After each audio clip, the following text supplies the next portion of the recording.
ഒളിച്ചു നോക്കിയിരിക്കുന്നു.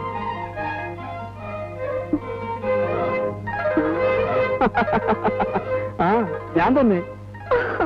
അയ്യോ, ഞാൻ ഇപ്പൊ ശ്രീയേട്ടനെ കുറിച്ച് ആലോചിച്ചതേ ഉള്ളൂ.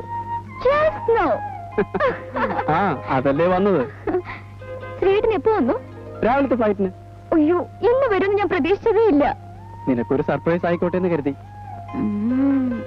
അല്ല, നിന്നെ ഇപ്പൊ കണ്ടിട്ട് ഒരു കല്യാണ പെണ്ണ് മാതിരി ഉണ്ടല്ലോ. ആ, ശ്രീയേട്ടൻ ഒരുപാട് കറുത്തു. അവിടെ വലിയ ചൂടല്ലേ? ഏയ്, മരുഭൂമിയല്ലേ, ഭയങ്കര തണുപ്പാ. തമാശ. ശ്രീയേട്ടന് ലീവ് എത്ര ദിവസം ഉണ്ട്? ലീവൊക്കെ ആവശ്യം പോലെ ഉണ്ട്. അതോർത്ത് നീ വിഷമിക്കണ്ട.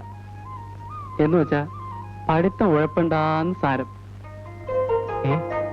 നിനക്ക് ഞാൻ എന്റെ സമ്മാനം കൊണ്ടുവന്നിട്ടുണ്ട്. എന്താണെന്ന് പറയാമോ? പറഞ്ഞാൽ അതിന് വേറൊരു സമ്മാനം.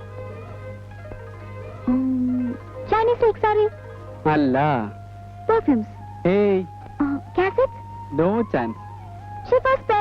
ഒരിക്കലും അല്ല. പിന്നെ തോറ്റോ? ആ എന്നാ ഇങ്ങോട്ട് നോക്ക്. അത് കൈയിരിക്കട്ടെ. ഇവനെ കല്യാണം കഴിഞ്ഞിട്ട് കേട്ടോ അമ്മേ.